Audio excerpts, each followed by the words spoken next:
Olá, sejam muito bem-vindos a mais um episódio do nosso videocast Sem Contraindicação, o videocast da Unimed João Pessoa, que traz sempre aqui, toda semana, conteúdos para você cuidar mais da sua saúde, ter mais bem-estar e mais qualidade de vida. Hoje o nosso tema é super atual, vamos falar sobre saúde mental na era digital e como a tecnologia tem interferido no nosso dia a dia, no nosso bem-estar, na nossa saúde. Vamos falar também sobre depressão e ansiedade, dois grandes e graves problemas atuais.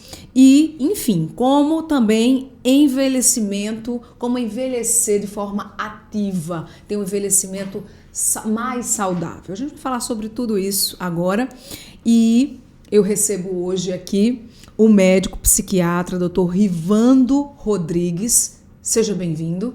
Eu aqui agradeço aqui ao chamado de vocês, né, para falar de um tema tão importante.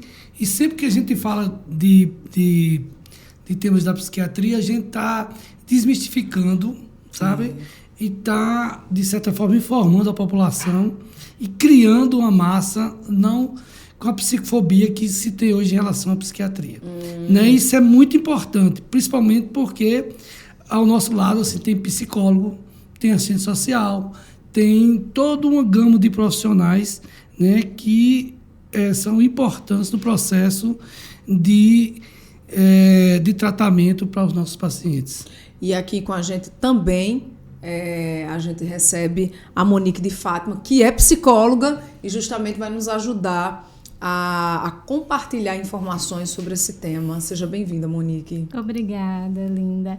Bom, eu agradeço muito também o convite e que hoje seja uma conversa leve, apesar do assunto sério. Sim. E que a gente possa realmente aproveitar esse momento para informar, para educar e para levar saúde. Bom, antes da gente começar, eu tenho um convite para você que está nos assistindo. Você já se inscreveu aqui no nosso canal? Vamos nos ajudar. Esse e outros conteúdos que a gente tem compartilhado aqui sobre saúde e qualidade de vida, para ele chegar a mais pessoas, eu preciso da sua ajuda, da sua colaboração, do seu engajamento. Então, portanto, se inscreva aqui no nosso canal, tá bom? Para que esse conteúdo possa chegar a mais pessoas. E interaja conosco nas nossas plataformas, no nosso Instagram, @Unimed João Pessoa. Também tem um portal da Unimed, onde você participa, sugere temas para os próximos episódios, também faz perguntas por lá também. E você pode ouvir o nosso episódio na plataforma Spotify. Lá também tem o nosso Sem Contraindicação, porque onde quer que você esteja, de repente levando o filho para a escola, trazendo de volta para casa, indo para o trabalho, você pode ouvir o nosso conteúdo e ficar por dentro das dicas e orientações que a gente sempre traz aqui, tá bom? Agora vamos começar a nossa conversa. E aí eu vou começar pedindo o seguinte, para vocês se apresentarem, para a gente conhecer um pouco mais, né, dos nossos convidados. Vou começar para o Dr. Rivando. O senhor é médico cooperado da Unimed João Pessoa, também é professor universitário. Da UFPB. Da UFPB. Me conte aí, fale um pouco mais da sua formação, de quando o senhor se formou, por que escolheu a psiquiatria. Eu me formei em 1989. Certo. Eu me descobri sendo psiquiatra em 1984. Nossa. Quando eu entrei em medicina. Disse, não quero fazer outra coisa. Se identificou. Não, eu quero isso aqui, eu quero trabalhar com... Aí minha mãe disse assim, você não vai ser parteiro, meu filho? Eu disse, não, eu vou cuidar de doido, mãe, olha. Aí ela disse, pelo amor de Deus, seja um parteiro. Eu disse, mãe, eu não quero isso, não. Eu vou ser psiquiatra. Né? E até hoje, desde 1985, é quando eu começo a se engajar nos estágios, né? Até a minha residência, que foi em 91, 92, né? Da formação da psiquiatria. Até hoje. Legal. Até hoje. E a Monique, gente, que integra a equipe do Serviço de Saúde Ocupacional da Unimed João Pessoa, também atua como psicóloga clínica. Isso. Ô, Monique, por que psicologia? Eu decidi com 14 anos de idade. Com 14? 14 anos de idade. Então, assim, naquela fase de ainda nem estar perto de prestar vestibular, eu fiz, gente, o que eu quero ser? Né? E aí fiquei em dúvida, será que psicologia? Será que psiquiatria? E eu fui buscar saber e não, eu quero psicologia. E aí, em 2015, eu me formei na UFPB. De lá para cá, eu transito entre a área clínica, a área de promoção à saúde. Hoje eu estou como psicóloga do trabalho, ainda atendo. Então, assim, eu transito nesse universo de saúde, de trabalho. Legal, legal. Gente, eu trago aqui alguns dados bem impressionantes. Por exemplo, você que está nos assistindo aí, você já parou para pensar e para contar quanto tempo você passa com o celular, né? Navegando aí na internet, nas redes sociais, já parou para pensar nisso? Já parou para reparar nesse comportamento? Para a gente ter uma ideia, o brasileiro passa, em média, quase 9 horas por dia conectado à internet. Essa informação, esse dado é de uma pesquisa internacional que foi realizada em 2022 em 45 países. E o Brasil atualmente ocupa a colocação no ranking, a segunda colocação. Imagina só, nesse ranking com pessoas que gastam mais tempo em frente às telas. O primeiro lugar é a África do Sul e o Brasil vem logo em seguida. Doutor Rivando, o senhor recebe no consultório muitos pacientes com algum problema mental, muito por conta desse uso intenso do celular, por exemplo? Na verdade, assim, eu só tenho pacientes adultos. Certo. E isso daí a gente tem visto a dependência tanto em crianças como em adolescentes.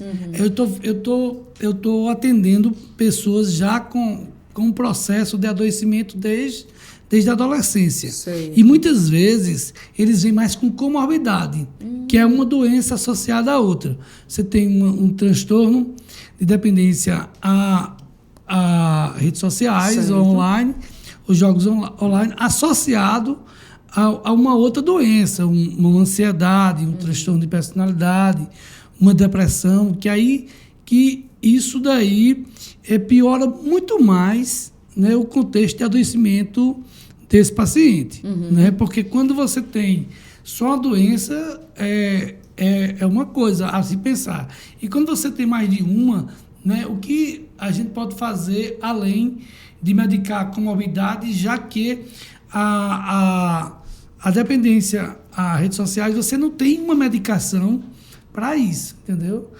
Aí você tem que lançar mão de medicamentos para as comorbidades, como um transtorno de ansiedade ou uma depressão. Que aí isso é muito mais difícil, né, esses pacientes terem só esse suporte medicamentoso. Né? E aí é óbvio que um dos braços muito importantes no processo de tratamento é a psicoterapia. Né? Entendi. Psicoterapia nesse ângulo aí das pessoas com dependência a jogos online ou às redes sociais. Monique, no seu caso, né, na sua experiência clínica, você atualmente tem recebido essas demandas também, pacientes que se encontram nessa dependência, não só do celular, mas das telas do computador, por exemplo, né? Enfim, como é que tem sido? É muito comum realmente a gente ter a demanda dos pais reclamando dos filhos. Realmente é mais comum. Mais jovem. Só que isso não quer dizer que os pais não têm a dependência. Eles só não conseguem muitas vezes identificar que eles também têm. Né? Então é muito mais fácil a gente enxergar o problema do outro. Porque não tem um fiscal para os pais. Exatamente. Tem os filhos, que são os pais, né? O grande problema é a gente identificar, por exemplo, eu estou 9 horas na internet. Isso é doença ou não é doença? Aí tem os parâmetros. Né? Por exemplo, o que é uma dependência? Né? A gente tem que primeiro avaliar uma dependência. Tem todo critério para você avaliar uma questão de dependência. Tolerância, abstinência, você deixa de ter prazeres que habitualmente você tinha, como ir para o cinema ou fazer outra coisa, em detrimento, né, de fazer o uso, né, de forma excessiva, né, desse parâmetro dos jogos sociais, dos jogos de redes sociais, entendeu? Então a gente precisa primeiro identificar se o uso do celular ou do computador é um problema, né? Ou se aquilo ali muitas vezes as pessoas trabalham com computador. E aí, isso é problema? Não necessariamente. Não necessariamente vai ser uma dependência. Não necessariamente vai ser uma dependência. Haja vista que a gente tem hoje, em estudos de meta-análise, que são os estudos mais fidedignos, 10% da população com dependência a jogos. Né? A jogos de internet e redes sociais eletrônicas. A gente acaba avaliando os problemas secundários, né? Poxa, realmente, qual o impacto, né? Qual o impacto dessa criança, desse adolescente estar tanto tempo nessa tela, né? Que impacto social, que impacto a nível de rendimento escolar, né? O adulto também, que impacto nas relações dele com as outras pessoas. Sim. Às vezes é por motivo de trabalho, mas às vezes também existe um excesso de trabalho. Né? Então, tudo precisa ser maneirado dentro desse universo digital, porque não é porque eu tenho digital que eu tenho que estar usando 24 horas por dia. O senhor estava falando, colocando assim, a gente passa 9 horas na internet. Sim. Mas isso não quer dizer que isso seja uma dependência. Por quê? Se você trabalha 8 horas por dia, você trabalha online, conectado de alguma forma na rede, então meio que justifica. Faz parte da sua rotina. Processo. Agora, por exemplo, se você tem... se você trabalha 9 horas e você tem a necessidade de trabalhar mais... além disso... Se você não trabalha, isso começa... que se chama tolerância. Você tem que fazer mais, né? Como se a gente... Vamos entender a partir de uma dependência de álcool, por exemplo. Os pacientes têm intolerância. Certo. Que é isso, você tem que tomar mais para ter o mesmo barato. Abstinência. Se ele não tomar aquela bebida, ele vai ter sintomas e sinais pela abstinência. Certo. Ele vai começar a não fazer determinada coisa, por exemplo, de vida... a prejudicar a vida da família, a se prejudicar, né, em detrimento daquela dependência. Então, a gente vai colocar isso para as redes sociais também, para os jogos também. Um dos pacientes tem intolerância, um dos pacientes tem abstinência, um dos pacientes deixa de atividades que seriam prazerosas só em função da tela, né? Quando eles começam a recair muitas vezes, tem um processo de recair, quando eles começam a usar novamente, quer dizer, há todo um contexto de sintomatologia que vai determinar se, por exemplo, se aquele indivíduo ele usa normalmente as telas ou se aquilo ali já é um transtorno, já é uma dependência. Aí tem todo um processo de tratamento para essa pessoa, obviamente. Nesse contexto de uso de internet, a gente tem as redes sociais, né, que a gente já citou aqui. No Brasil, são mais de 181 milhões de pessoas conectadas em alguma dessas redes sociais. De acordo com a pesquisa We Are Social, uma das principais dessa área, o WhatsApp, o YouTube e o Instagram, são as preferidas dos brasileiros, inclusive. Como é que a gente explica, doutor Rivando, essa necessidade, por exemplo, disso? Vamos falar das redes sociais especificamente, que é uma plataforma em que as pessoas se expõem. E aí expõem, normalmente, a parte boa da vida, né? A parte colorida, né? Por que a gente tem essa necessidade de expor? E por quê? Porque as redes sociais, quando surgiram, sucesso. Todas que surgem fazem muito sucesso. Por que a gente desenvolve essa necessidade de se expor? Na verdade, assim, a gente estava até discutindo sobre isso, é um processo que vem desde o processo educacional. Porque, veja bem, se você tem uma forma fácil de você se vender, né? Você se vender pela imagem, né? Você busca. Agora, se você tem informação, é claro que aquilo ali vai ter que ser... ter interrogação sobre aquilo ali. Se você tem conteúdo, você não precisa se expor, né, do ponto de vista da sua imagem para estar se vendendo ou vender aquela imagem, entendeu? Eu acho que tem muito desse processo educacional que a gente não teve, né, para estar imbuído só no aparecimento, só na exposição. E aí eu vou entrar num outro caminho que é... E a facilidade. Né? A facilidade, porque, veja, antigamente você não tinha essa facilidade de de ter algo na sua mão. Você tem hoje na sua mão. Então tem a facilidade também de você correr riscos, né? De você correr riscos. Porque antigamente você não tinha isso com tanta facilidade como se tem hoje. Aí eu entro no outro caminho, que é a necessidade de aceitação.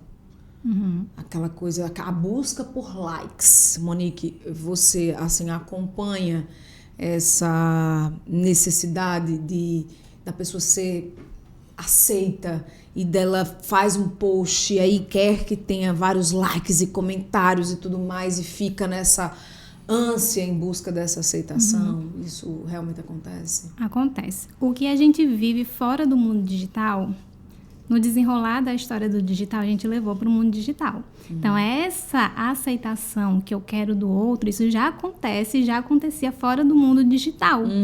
Mas, com o universo do mundo digital, o próprio marketing das redes sociais traz isso, né? Traz essa exposição. Quem faz a internet estuda o comportamento humano, estuda muito, até porque isso gera lucro também para as plataformas. Então, essa questão de likes, de aceitação, isso acontece fora do universo digital. E no universo digital, todo mundo vê quem curte, todo mundo vê quantos seguidores eu tenho. Né? Então, tem pessoas que conseguem lidar melhor com essa questão. Tem pessoas que realmente vivem dessa aceitação. Isso se retroalimenta. Né? E assim, a gente tem que ter muito cuidado com isso, porque isso pode realmente chegar a um nível patológico. Principalmente assim, quando você tem um cancelamento, né? Por exemplo, você se acha, né, a dona do pedaço ou o dono do pedaço. E você é cancelada. Porque tem muitos julgamentos, né? E como é que você vai suportar aquilo ali, né? Como é que você vai trabalhar com aquele cancelamento, né? Com aquele descarte, né? Muitas isso aí, vezes... na verdade, a gente tinha isso no dia a dia, né? Exatamente. Mas a gente está transferindo isso para as redes sociais, né? E que tem muito mais força, porque é tudo muito rápido. Né? Instantâneo, né? É muita gente, é uma massa muito grande de pessoas ali te curtindo, te cancelando, às vezes por uma bobagem que a gente faz no dia a dia. Não é tanta gente assim cancelando a gente, mas se isso vai para a rede social, é o mundo, né? É o mundo eu cancelando. estava dizendo para ela que a gente tem muita informação e não tem muita formação. Né? Então, por exemplo, a informação jogada. A informação jogada de uma forma aleatória, né? A visão do lucro, né? Mas sem uma formação do indivíduo. Né? Então, isso vai gerar, né, efeitos colaterais importantes. Né? Uns vão se adaptar e outros não vão se adaptar. A coisa mais prejudicial da internet foi que ela veio numa velocidade gigantesca e a gente não teve esse preparo educacional. E ainda hoje a gente não tem. Em alguns países, né, as leis são mais evoluídas para esse freio da internet. No Brasil, a gente ainda não chegou nesse patamar. Né? Então, assim, muitas vezes adolescentes têm acesso a essas informações de forma irrestrita e a gente não foi educado. Quando eu digo a gente, são os pais desses adolescentes, os avós, os próprios adolescentes hoje. Então, fica realmente assim no mundo, um mundo perigoso e perdido, que se não usado de forma satisfatória é muito perigoso. E quando se fala, por exemplo, de regular um pouco isso, né, se tem um tumulto, né? Porque assim, uma resistência. Uma resistência, porque tudo é regulado, né? Menos a internet. A internet não é regulada. Né? Porque, por exemplo, eu acho complicado quando você tem que transmitir uma mensagem que ela é falsa, né? E aquilo se torna verdade, né? Aquilo se torna verdade. Né? Então, assim, eu acho extremamente danoso isso se você não tem algo que... Não é que tem que se controlar, mas tem alguma regra também para a informação. Sim, e muitos países têm isso. Né? Muitos países têm... Não é ainda excelente, mas já é um princípio. Já é um passo, né? E isso acarreta que, se não tem regra, também não tem punição quando se faz. Então, uma informação errada fica por isso mesmo.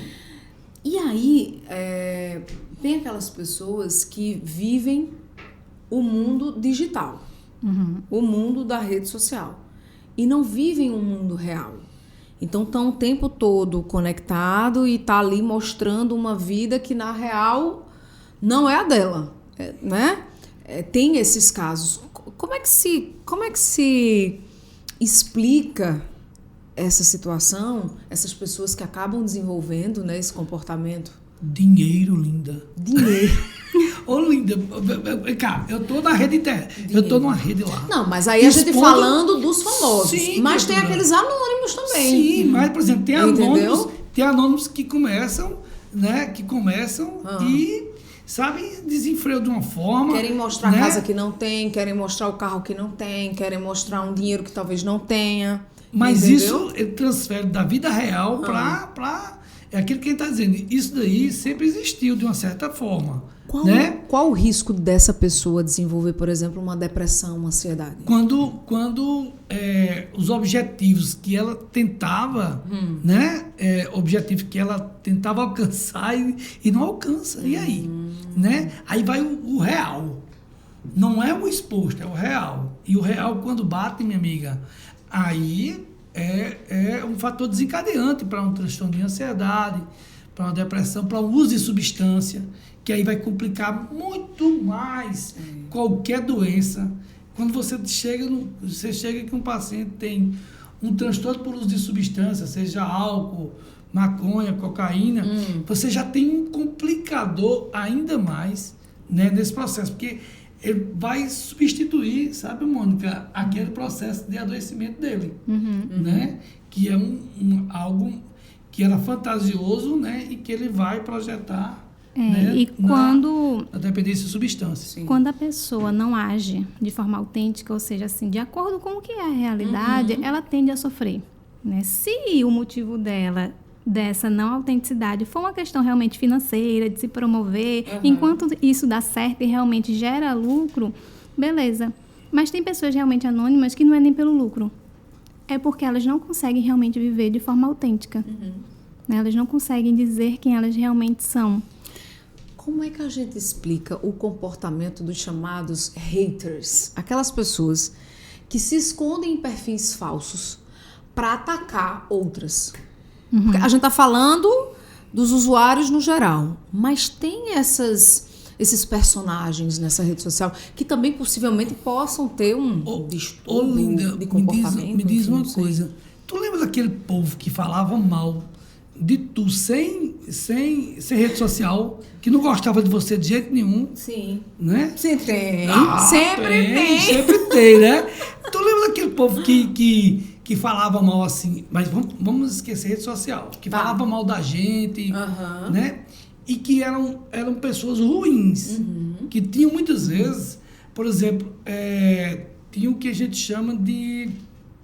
que eram perversas, né? Que querem o mal, Sim. que querem fazer o mal, Sim. né? Que tem doença para isso, tem os transtornos de personalidade, né? Para isso. Então, esses haters, eu vejo muito como pessoas com adoecimento, né? Agora, que do ponto de vista técnico, não há tratamento, né?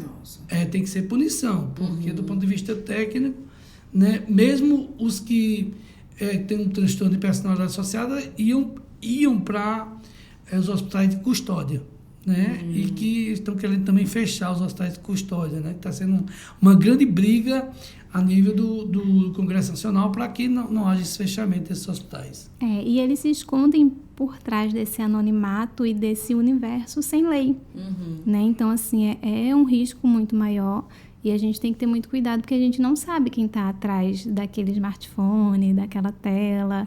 E realmente é isso mesmo, são as pessoas que sempre foram ruins na nossa vida, só que se tornam uma proporção muito maior porque é o universo virtual, a gente está lidando com o mundo. E a dimensão é maior, né? A dimensão de expandir todo aquele processo de malignidade, ele é bem maior. Né? E meu objetivo é esse, né? É fazer o outro sofrer.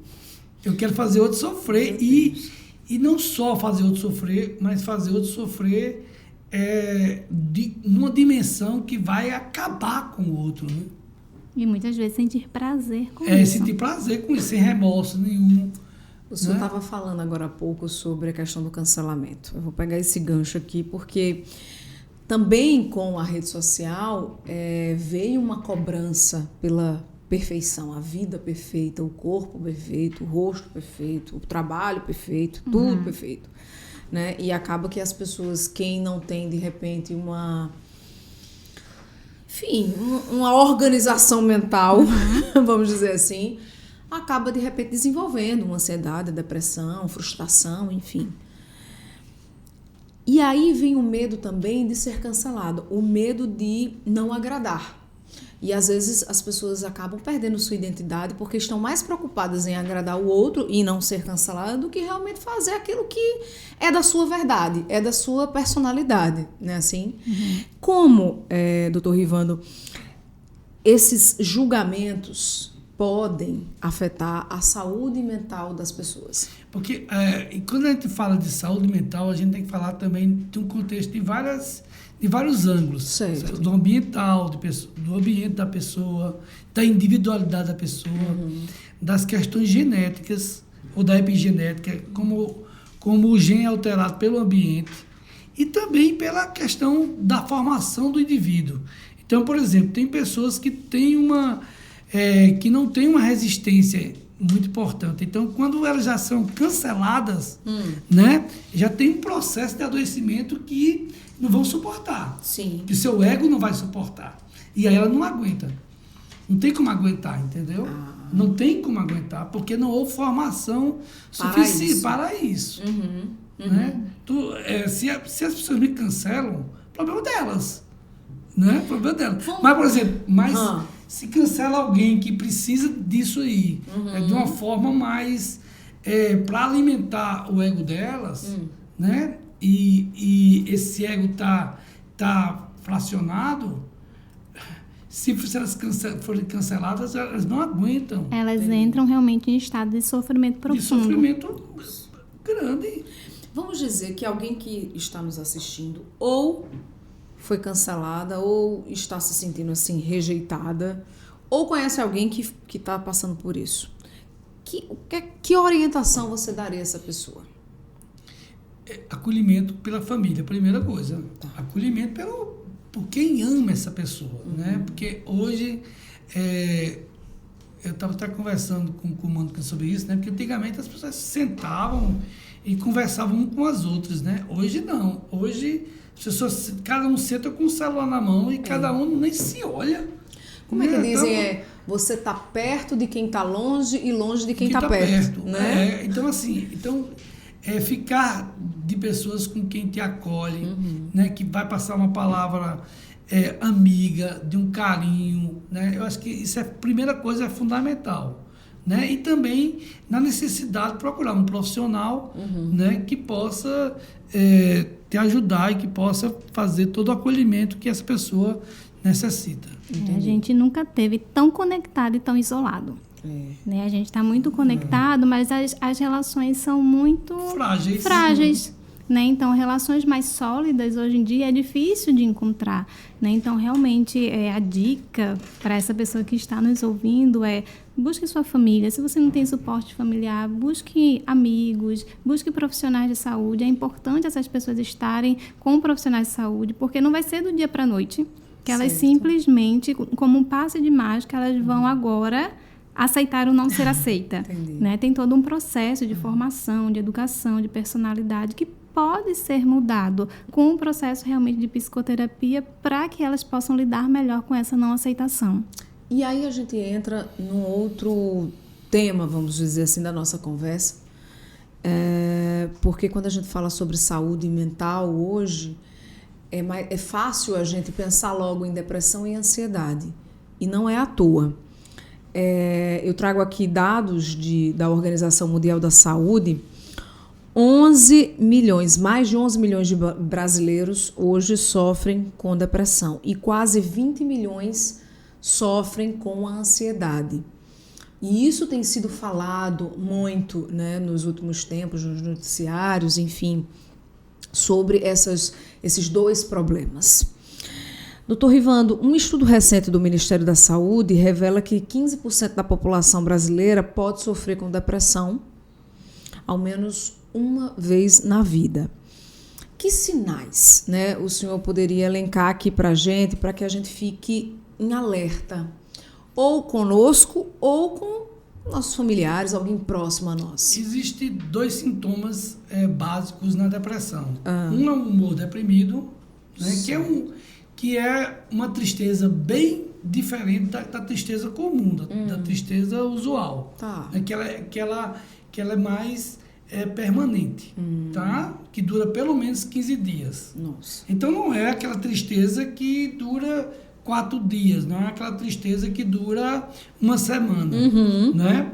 Mas é aquela tristeza que acompanha você por quase todos os dias, por mais de 15 dias. E outro sinal muito importante é a anedonia, que é a incapacidade de sentir prazer.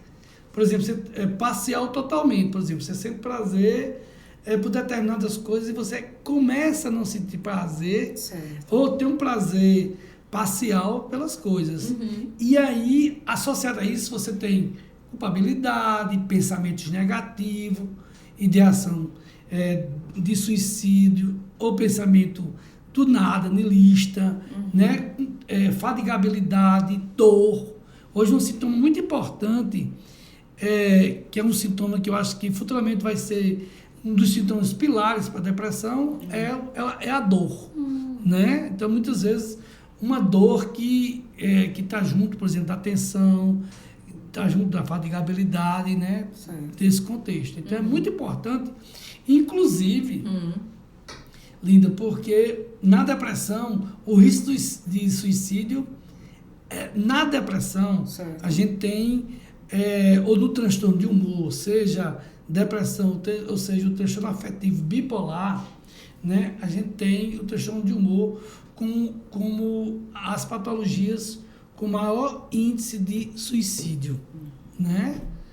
O maior índice de suicídio em torno de mais de 30% desses pacientes podem suicidar. Sim. Né? Então, daí a importância não só de identificar, mas de tratar adequadamente, né, com medicamento, e aí vai ser usado medicamento, Certo. né, vão ser usados antidepressivos, né, pela gama de antidepressivos que nós temos, vai adequar a cada pessoa, né, de acordo com o processo, né, e associado também à psicoterapia, Sim. que é fundamental Sim. para o processo de resseguramento, né, da questão da personalidade do indivíduo. Doutor Rivando, a depressão tem cura? Tem cura. Tem. A depressão tem cura.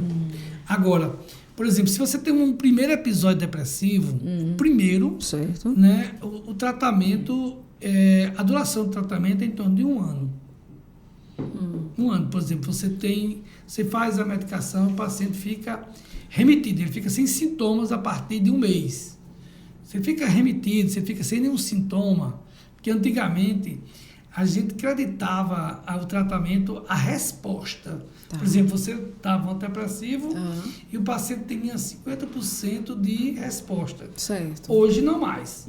Hoje, quando você faz um antidepressivo num paciente, você quer a remissão. O que é remissão?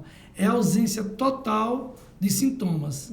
Então, esse paciente, tendo uma remissão total, com 6 meses de tratamento, em 1 ano, com 6 meses, ele estando sem sintoma, aí você daria alta do paciente. Certo. No entanto, se o paciente tem mais de uma depressão, se o paciente tem a segunda depressão, né, ou se o paciente tem uma depressão que a gente chama psicótica, que é com sintomas psicóticos, seja alucinação ou delírio, já muda de configuração, porque aí o tempo de tratamento de uma depressão grave ou de uma depressão recorrente, Certo. muitas vezes pode ser de 2 a 5 anos, e quando esse paciente tem mais de 3 depressões, o risco é que esse paciente tenha que tomar depressivo pelo resto da vida. Entendi. Né? Entendi. E como é importante Mas a ainda gente... bem que tem, né? Ainda bem que a gente tem, porque aí você pode fazer a comparação, por exemplo, com diabetes, com hipertensão. Sim. Mas se esse paciente tem e ele se dá bem com o antidepressivo, ótimo, né? Ótimo, porque tem um tratamento. Né? Tem um tratamento. O que a gente pode cair muito, Linda, é quando a gente mimetiza, a gente acha... porque essa palavra depressão está sendo usada para toda patologia psiquiátrica. Meio que está sendo banalizada? Está banalizada, como antigamente se chamava de psicopatia. Aí eles tiraram esse termo, Sim. porque esse termo ele era relativo a psicopata, psicopatia, não ficava bem. E hoje depressão está sendo usado. Meu esposo tem depressão. Que depressão? Né? Muitas vezes é esquizofrênico. Que depressão? Muitas vezes tem um transtorno afetivo bipolar. Então, que muda de configuração, que muda todo um contexto de tratamento desse paciente. Entendi. E como ter qualidade de vida, Monique, passando por um tratamento de depressão? É possível, principalmente se a gente enxerga esses sintomas iniciais e inicia o tratamento quanto antes. Né? Muitas vezes, na nossa cultura, o mais difícil eu só vou para o psiquiatra ou para o psicólogo quando eu já não aguento mais. Né? Quando, de fato, eu já tenho um risco de suicídio, as coisas no meu trabalho já desandaram, eu não consigo mais ir trabalhar. Então, fazer esse trabalho preventivo, identificar esses sintomas no início e quebrar esse tabu de ir para o psiquiatra, de ir para o psicólogo logo ali nos sintomas iniciais, eu tenho uma qualidade de vida muito melhor com o tratamento. Né? Conforme eu vou protelando essa ida ao médico, essa ida aos profissionais de saúde, o meu quadro vai se agravando. Então, a qualidade de vida eu vou perdendo. Muitas vezes eu não consigo mais lavar uma louça, tomar um banho, ir para o trabalho, e isso é extremamente grave. Né? E aí vem o risco realmente de suicídio, ou seja, algo que poderia ser contornado lá no início, eu tenho ali um risco à minha vida, né? O que a gente vive para preservar a nossa vida. E num quadro de depressão grave, a gente tem esse risco. Então, quanto antes eu acesso a esses profissionais de saúde, eu melhoro a minha qualidade de vida, mesmo com tratamento. Né? Tomar medicação, a gente precisa quebrar esse tabu. Tem muita gente que morre de medo de tomar medicação. Né? Às vezes chega no psicólogo, a gente faz... Vamos no psiquiatra? Não, no psiquiatra eu não vou, porque eu não quero tomar remédio. Tem um tabu, né? Tem. Não vou no psiquiatra. Não vou para o psiquiatra. Hoje tem um tabu, né? E a gente, assim, tá marcando consulta para janeiro, fevereiro, né? Hoje tem um tabu. E antigamente as pessoas iam para o consultório do psiquiatra escondido. Elas iam, né? Hoje não, hoje tem 30, 40 pessoas... 14 pessoas na sala de espera. O que é que vocês vieram fazer aqui, criatura? Vamos embora para casa, criatura. Porque, assim, como eu brinco muito com humor, trabalho muito com humor, né? Então, assim, eu faço muito isso. Faz assim, uma brincadeira para quebrar também o... Vamos para casa. Vim hoje, na sexta-feira, para um psiquiatra. Tanta coisa para vocês fazerem. Mas aí, assim, leva um pouco isso. E, como, por exemplo, muitas vezes, não só isso, mas também... do medo que se tem com os remédios. Sim. E muitas vezes o mau uso dessas medicações. Exatamente. Né? Quando chegam com medicações, por exemplo... Do primo, da avó, que arranjaram de algum jeito. Que é um perigo, Atendi um rapaz hoje, achei interessante. Ele começou a tomar o remédio porque a irmã passou para ele. Meu Deus. A irmã passou, que era céu. médica, passou, e ele veio para fazer o desmame dele, né? O desmame deles, criatura. Vou fazer esse desmame porque você não tem nada, não. E assim, a gente leva um pouquinho, mas assim, como, né, se enxerga o processo de tratamento ainda como um processo que muitas vezes não tem a mesma responsabilidade e formação que deveria se ter. Às vezes eles não vão com medo de tomar remédio. Eu faço, mas ele nem lhe avaliou, você nem sabe se ele vai passar remédio. Calma. Né? E a gente está falando da depressão, e eu vi quando o senhor falou assim, estão banalizando a depressão, porque qualquer coisa, não é depressão. E eu tenho essa impressão, certo? Eu, Linda, com relação também à ansiedade. Mas aí tem um detalhe, por exemplo. Por exemplo, tá chorando, né? Aí tá deprimido. Tá triste, tá deprimido. Você torce por algum time? Quando o Flamengo perde, eu fico tão triste. Tá entendendo, então? Mas é tristeza, gente. Normal, né? Normal. Diferente daquilo que a gente estava falando. Sim. Aquilo que a gente estava falando, que é um processo né, que demanda 15 dias, 30 dias, né? Que aí você tem que avaliar. Sim. Você tem que avaliar. Essa minha impressão sobre a ansiedade, ela é impressão ou vocês realmente constatam que as pessoas, a sociedade está mais ansiosa? Uhum. Ao mesmo tempo que está mais ansiosa, mas ainda existe esse fator de achar que essa ansiedade é patológica. E nem sempre a ansiedade é uma doença. Porque, por exemplo, a gente tem uma ansiedade para vir para cá. Sim. Né? Para ser entrevistar você, de certa forma, né? Mas e aí? Isso aí é normal, né? Normal. A gente se prepara, Claro. né? A gente estuda e tal, e aí enfrenta, né? Enfrenta. Mas a ansiedade patológica, ela paralisa. É aquela Ela te pessoa paralisa. que não ia conseguir estar aqui. Que não ia conseguir de jeito nenhum estar aqui, né? Que ela não consegue enfrentar, que ela não consegue lidar. Isso aí começa a interferir na sua vida pessoal e na sua vida laboral. Ela não consegue trabalhar, ela não consegue estudar, Certo. né? E paralisa. Aí sim, aí é quando a ansiedade, né? Ela vai ter nome para isso, né? Porque nem todos os transtornos, eles são os transtornos de ansiedade, por exemplo. A gente tem hoje 5 patologias que a gente pode denominar como nos transtornos de ansiedade, que é o mutismo seletivo, né? Que acontece mais na infância, ou o transtorno de separação, né? Que também acontece mais na infância e na adolescência, o transtorno do pânico, né? O transtorno de ansiedade generalizada, né? E as fobias, seja a fobia simples ou a fobia, o transtorno de ansiedade social, né? Que são essas patologias que a gente pode dizer que elas estão dentro dos transtornos de ansiedade. Doutor Rivando, como é que está a situação dos medicamentos hoje? A gente tem novidades no mercado? Como é que está esse processo todo também? Não só tem novidades no mercado, como a gente está abandonando aquelas medicações que se usou muito antes da década de 90, né? Que eram os antidepressivos tricíclicos, que era, por exemplo, a imipramina, a clorimipramina, a amitriptilina, nortriptilina, que são medicamentos que a gente tem usados porque tem os efeitos colaterais bem mais importantes do que, por exemplo, os inibidores seletivos da recaptação de serotonina. Certo. O antigo, começou com o Prozac, que é a fluoxetina, depois sertralina, depois paroxetina, depois citalopram, estalopram e fluvoxamina. Aí apareceram o quê? Os inibidores seletivos da recaptação de serotonina e noradrenalina, que é venlafaxina, desvenlafaxina e duloxetina. E apareceram também os atípicos. E aí tem desde o que as pessoas naturalmente podem comprar, de que tem e de antidepressivo também que tem um valor econômico maior.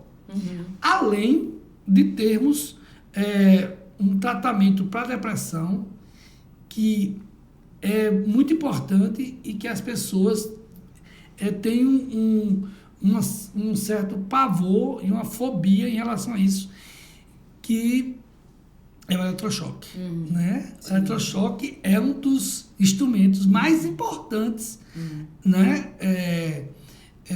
No tratamento da depressão, sobretudo no paciente com risco de suicídio. Na depressão grave, ou na gestante, ou no idoso, né?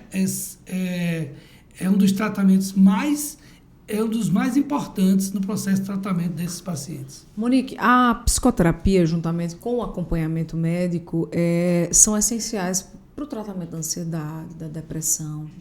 Que outras dicas também você daria para ajudar a quem enfrenta esse problema? Pronto, hoje em dia a gente tem que pensar no ser humano completo. Não dá, hoje a gente já passou da época de só tomar remédio ou de ir só para a sessão de psicoterapia. A gente precisa entender esse ser humano completo. Ele precisa hoje ter uma boa alimentação, ter um ambiente social, ter um ambiente laboral adequado. A atividade física é uma coisa que todo mundo já sabe. É verdade. O difícil é fazer no dia a dia. Mas é fundamental fundamental. É fundamental. Muitas vezes é uma válvula de escape, mas também eu preciso entender que o meu corpo ele foi feito para atividade. Não foi feito para ficar lá paradinho, não. Ele foi feito para atividade. Então, a alimentação saudável, uma boa noite de sono. E quando eu digo uma boa noite de sono, não é dormir 30 horas, não. Sim. O seu sono adequado, você sabe o tempo certo. Cada um tem seu tempinho e você sabe o tempo adequado de dormir. Né? Então, alimentação saudável, uma boa noite de sono, praticar atividades físicas, ter uma boa convivência ali no seu seio familiar. Né? Ah, Monique, mas eu não tenho. Então, busque. Né? A gente precisa uma coisa de cada vez. Hoje eu não estou fazendo nada disso. Uma coisa de cada vez. Mas sabendo que eu sou um corpo, eu sou completo e eu não posso usar só de um recurso. Hoje eu tenho muitos recursos e eu preciso ir atrás disso para que eu me sinta bem. É por isso que a gente tem aqui no nosso videocast um quadro que se chama Mente Ativa. Que é, primeiro, quando a gente conhece um pouco mais dos nossos convidados e é quando também a gente inspira e incentiva os nossos usuários, quem nos assiste, a também buscar esses hobbies, essas válvulas de escape, né? Então, vou começar aqui com o Dr. Rivando, que eu soube que, menino, é um atleta, viu? Olha, ele gosta de jogar futebol e é flamenguista, como ele já falou, né? Que quando o Flamengo perde, ele fica muito triste. Ele disse que gosta de jogar sinuca com o sogro e adora visitar a avó. Me conte aí desses... Olha aqui, ó. Menino, olha, Flamenguista. Flamenguista. Menino, e bom assim, é porque faz acho que um ano que eu jogo com meu sogro, né? Menino, é maravilhoso. Né? Porque ele é concentrado demais, sabe?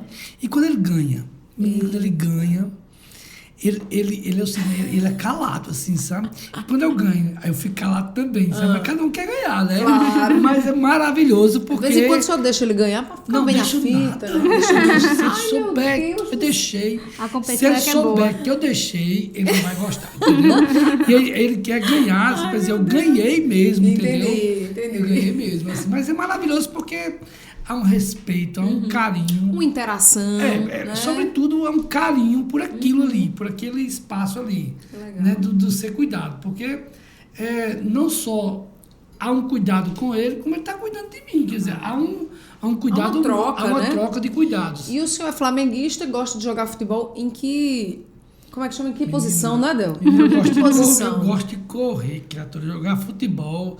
Assim, veja o seguinte, Gosto de assistir. Eu gosto de assistir, gente, mas jogar futebol, Não. criatura, eu sou fraco demais. Aí você gosta de correr. Agora, de vez em quando, assim, quando eu vou num ambiente que tem uns amigos meus que eu fico chama banheira, né? Que é assim, só esperando a bola pra colocar. É maravilhoso, né? Porque eu saio na banheira, assim, né? Que eu saio assim, zombando com eles, né? Entendi. Mas são nesses momentos que você consegue dar aquela respirada. Isso. É o seu momento. É o meu momento. E o quanto isso é importante, né? Atividade física, musculação, né? Que eu gosto muito de academia também. Que naturalmente eles chamam de puxar ferro, né? Eu gosto muito de puxar ferro. E a questão aeróbica também, eu acho assim, é fundamental. E as corridas, porque as corridas, você tem uma interação, tem um conjunto de pessoas, né? Que isso se torna muito importante no processo de cura, de não adoecimento. Sim. É quando Monique, ela coloca que as pessoas estão chegando muito tarde para se tratar. E a prevenção é primária. Quanto mais cedo, né, as pessoas chegarem para o tratamento, melhor vai ser o tratamento, vai ser o êxito do tratamento. Entendi. Né? Quanto mais cedo. E não chegar só com adoecimento. Né? Quando você chega também com essas válvulas de escape, elas são fundamentais para o processo de vida saudável do indivíduo. Vamos agora passar para os hobbies da Monique. Bom, aqui tem o seguinte, Monique, que você adora ler e que lê bastante para relaxar, que gosta de livros sobre cristianismo, inteligência emocional e biografias. O último, inclusive, foi qual? O último eu vi de Anne Frank. Anne Frank. É o diário de Anne Frank. Olha aí, a gente tem aí, olha aí, o livro que ela trouxe as fotos. Você lê quantos livros esse mês? Então, na nossa cultura, quando a gente escuta assim uma pessoa, eita, essa pessoa gosta de livros, geralmente a gente imagina assim, eita, deve ler uns 5 livros por mês. Eu sou diferente. Eu leio um livro por ano. Um livro por ano. Por quê? Eu gosto de ler tranquilamente. É o meu momento. Primeiro que eu tenho uma rotina muito cheia, né? Trabalho em mais de um local, tenho filho, tenho minha casa, tenho meu esposo, tenho os meus amigos. Então, aqui, quando a gente olha, você vai ver pelo menos aí dos últimos 5 anos. Então, eu leio um livro tranquilamente durante um ano. E aí eu fico naquela meta do ano, né? Aí eu tenho que concluir antes do ano novo esse livro. Né? Então, o que eu tô lendo agora é esse Ceticismo da Fé. É um livro muito interessante. Né? O maior que eu li foi o Catecismo da Igreja Católica. Então, assim, eu vivo a minha espiritualidade dentro de uma religião, né? Porque a gente tem várias formas de viver a nossa espiritualidade. Sim. E esse daqui é um pouquinho mais diferente, é um livro mais voltado para a educação financeira. Sim. Né? Nesse ano, eu me formei em administração, então, além de psicóloga, eu também sou administradora. Olha aí. E como é importante a gente ter essa educação financeira desde pequenininho. Sim. Né? Então, assim, em casa, a gente precisa... Eu indico muito esse livro do Pai Rico e do Pai Pobre. É muito interessante. É claro que é uma realidade norte-americana, mas se a gente tiver cautela na leitura, a gente consegue trazer também para a nossa realidade financeira aqui no Brasil. É um livro muito proveitoso, de uma linguagem muito simples. Esse daqui tem uma linguagem um pouquinho mais complexa, né? O autor dele... Ele tem diversas formações, mas também é um livro que todo mundo consegue entender. Tem livros assim que eu gosto que são um pouquinho mais filosóficos, né? Justamente pela minha área profissional. E são mais difíceis, né? Entendi. A leitura, você tem que ter uma formação para compreender ali o que está sendo dito. Mas eu gosto muito desse universo variado, né? Legal. De leitura. Muito bem. Gente, vamos entrar num tema que é bem delicado, né? Porque um outro problema que acabou se agravando, sobretudo na pandemia e pós-pandemia, é o suicídio, né?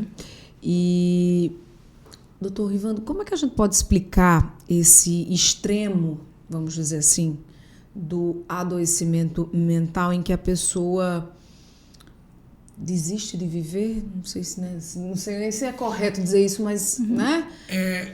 Na verdade, assim, 95% do suicídio é por uma patologia psiquiátrica.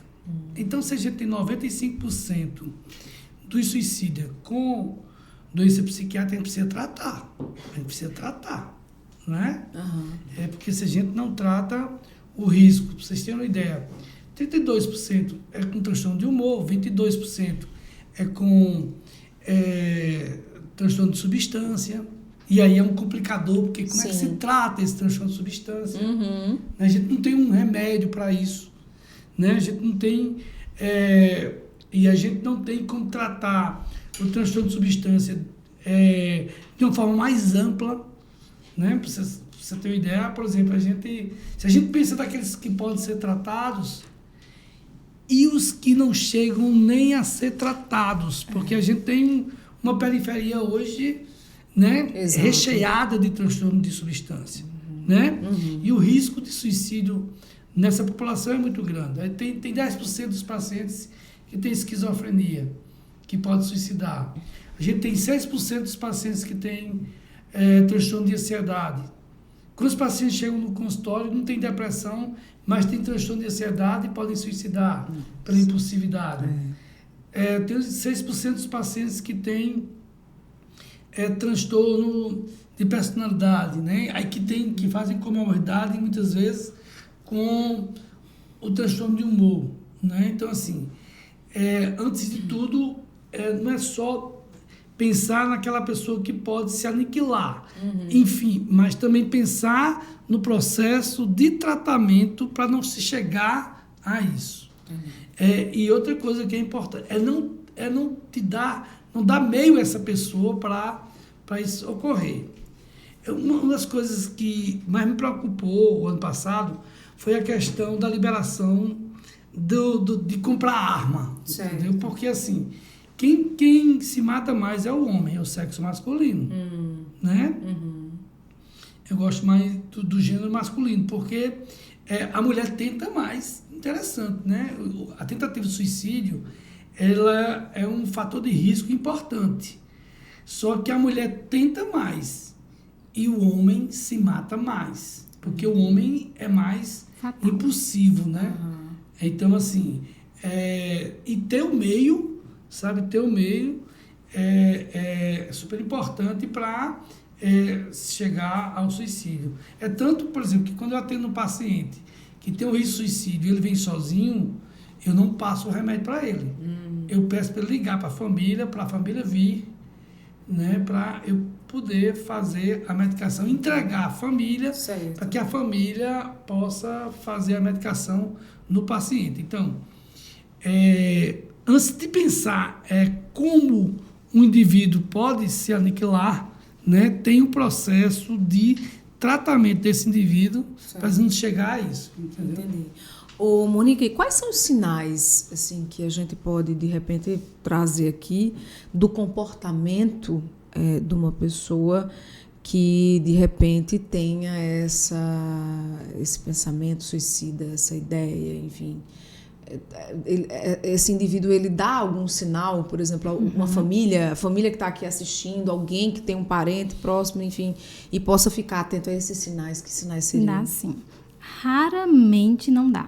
Na maioria das vezes, eu poderia dizer 99,9% dá sinal, principalmente para quem está mais próximo. Certo. Né? Porque voltando à vida da rede social. Sim. Né? Raramente vai se expor isso numa rede social, mas quem está mais próximo consegue perceber. Os primeiros sinais são as mudanças de comportamento. Aquela pessoa era de um jeito, de um tempo para cá ela começou a mudar. Então, esse é o primeiro sinal. Estranhe e suspeite. Depois, se essa pessoa realmente começou a idealizar, começou a ter aquela ideia, ela vai verbalizar, mas não diretamente, porque socialmente não é muito aceitável dizer assim, vou me matar. Né? Então, ela vai dizer isso de outra forma. Eu não aguento mais, eu estou cansada, eu quero ir embora daqui, eu quero desaparecer, eu queria que Deus me levasse. Então, ela vai verbalizar de alguma forma. E aí o familiar, o amigo, as pessoas que trabalham próximo, precisa saber disso, porque precisa estar atento que aquela pessoa, ela vai verbalizar, mas de uma forma mais não tão clara. Mas se você sabe disso, isso se torna claro. De dizer assim, calma aí, ela só realmente está cansada e está dizendo que está cansada, ou ela está dizendo que está cansada porque ela não aguenta mais, ela está pensando em algo. E deixar um espaço aberto para aquela pessoa se sentir livre para realmente dizer, eu não quero mais estar aqui. E você poder, junto com ela, ajudar ela a buscar tratamento. Além do mais, porque muitos desses pacientes, eles que tentaram suicídio, eles foram atendidos 30 dias antes do suicídio. Então, eles já dão sinais desde cedo, né? Ou de uma patologia e que eles não fizeram tratamento adequado, né? Ou de uma gama de fatores que acontecem em cada paciente, sim, né? Obviamente, né? E que muitas vezes não dá para você não dá para evitar, muitas vezes. Sim. Mas se esse paciente tem um atendimento, se esse paciente tem uma condução, né, desse processo, não só da medicação, né, e também a possibilidade desse paciente fazer outros instrumentos que eu acho fundamental para ele, né, porque muitas vezes a verbalização, eles verbalizam, né, eles verbalizam no consultório, né, eu já pensei em suicídio, ou quando tem um planejamento, Linda, eu já tenho um planejamento, olha, eu já joguei minha moto em cima de um carro, enfim, já verbalizo dessa sim, forma, o risco é bem maior. E aí, realmente, tem que se chamar a família, né, e tem que se fazer um tratamento adequado para esse paciente. O senhor estava falando aí a questão dos idosos, da velhice, em algum momento aqui da nossa conversa. E aí me lembrou a trazer essa questão também do envelhecimento. Que muitas vezes as pessoas, quando tomam a consciência que estão passando por esse processo de envelhecimento, acabam também gerando medo, gerando essa depressão, não é? Muita angústia, né? Como envelhecer de uma forma mais saudável, aceitando, né, algumas limitações, mas ao mesmo tempo buscando uma qualidade de vida razoável. A gente, quando a gente tá numa idade de envelhecimento e não está bem, é porque toda aquela formação dele, como infância, adolescência, adulto jovem, não estava bem, né? Não estava bem. Por exemplo, eu estou quase chegando a ficar idoso, né? Estou com 59 anos, mas eu já acho que estou com 60. E eu curto isso, entendeu? Então, assim, é claro que nem tudo é maravilha, mas eu faço todo um acompanhamento também. E isso depende de cada indivíduo, né? Mas eu te digo que não é só que chegou na velhice, não. É todo um processo de adoecimento que essa pessoa teve ao longo da vida. Entendi. Essa fase de aceitar o ciclo da vida e de buscar ser um ciclo saudável. Porque, de fato, quando a gente envelhece, a gente pode envelhecer como um idoso frágil ou não.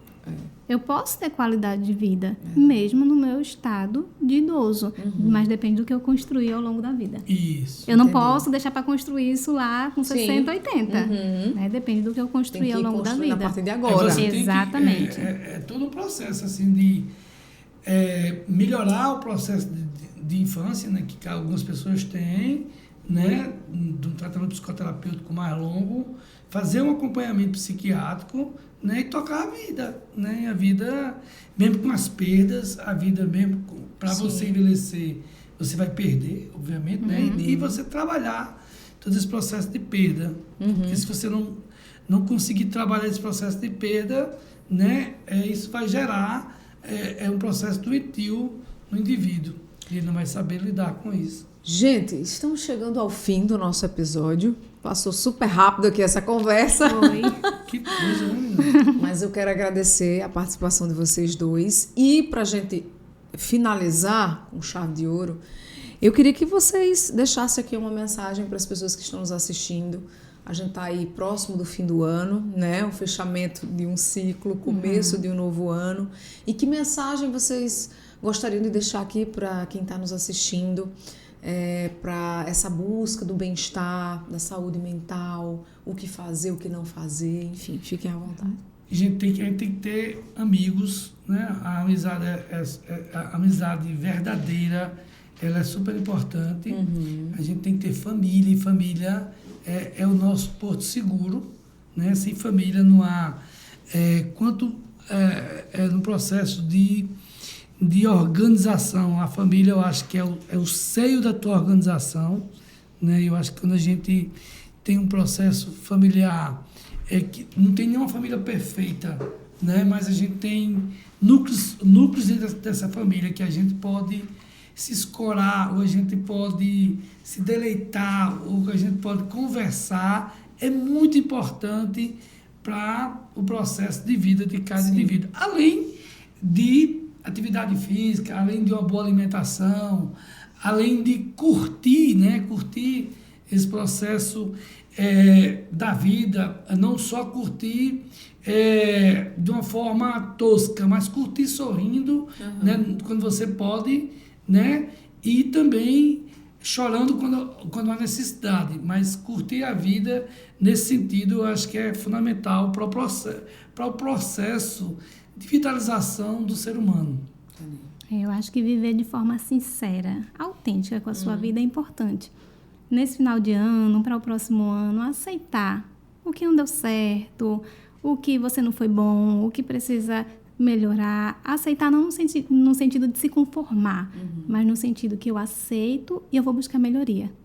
Tem muita gente que não consegue buscar melhoria justamente porque não consegue aceitar. Né? A gente não consegue evitar o que a vida traz, mas a gente consegue lidar com isso. Né? E a forma que eu vou lidar com as situações que a vida me apresenta é que faz toda a diferença para a minha saúde mental, para o meu bem-estar. Então, que nesse finzinho de ano, nesse próximo ano, que eu possa saber lidar melhor com as situações. Gente, muito obrigada mais uma vez. Foi um prazer tê-los aqui. Espero encontrar vocês nos outros episódios. Obrigada a você também que nos acompanha. Lembrando que estamos em várias plataformas, estamos no Spotify. Nós temos também o portal da Unimed, onde você pode sugerir temas, rever outros episódios. Tem também o nosso YouTube. Se cadastre, se inscreva aí no nosso YouTube, caso você ainda não está inscrito, tá certo? E continue nos acompanhando aqui. Semana que vem tem um novo episódio. Eu espero você, tá bom? Até lá!